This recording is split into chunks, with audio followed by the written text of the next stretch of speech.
بسم اللہ الرحمن الرحیم۔ السلام علیکم زینب ٹی وی کے ناظرین، آج کے درس حدیث میں خوش آمدید۔ ناظرین کرام، آج کے درس حدیث کا موضوع ہے قبر کی پکار۔ رسول اللہ صلی اللہ علیہ وآلہ وسلم نے ارشاد فرمایا، قبر روزانہ پکار کر کہتی ہے، میں تنہائی کا گھر ہوں، میں مٹی کا گھر ہوں، میں کیڑے مکوڑوں کا گھر ہوں۔ ناظرین کرام، مفہوم حدیث یہ ہے کہ قبر تو روزانہ پکارتی ہے، اور وہ کبھی کہتی ہے کہ میں مٹی کا گھر ہوں، کبھی کہتی ہے میں تنہائی کا گھر ہوں، کبھی کیڑے مکوڑوں کا گھر ہوں۔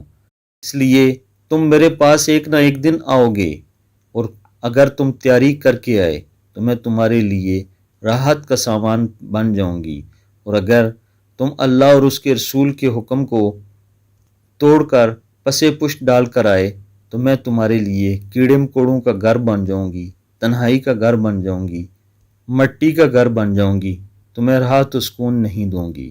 اس لیے جو لوگ اللہ اور اس کے رسول کے حکم کو مان کر چلتے ہیں، یہ قبر ان کے لیے جنت کے باغوں میں سے ایک باغ بن جاتی ہے، اور جو اللہ اور اس کے رسول کے حکم کے خلاف چلتے ہیں ان کے لیے یہ سانپ اور بچھو کا گھر بن جاتی ہے۔ فیصلہ انسان نے خود کرنا ہوتا ہے کہ اس کو قبر میں کیا چاہیے۔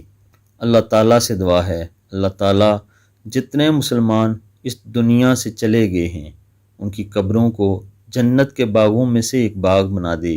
جو مسلمان زندہ ہیں اور انہوں نے ایک نہ ایک دن قبروں کے اندر جانا ہے، ان کے لیے ہدایت عطا فرما، اور ان کے جملہ گناہ معاف فرما، اور ان کی توبہ قبول فرما۔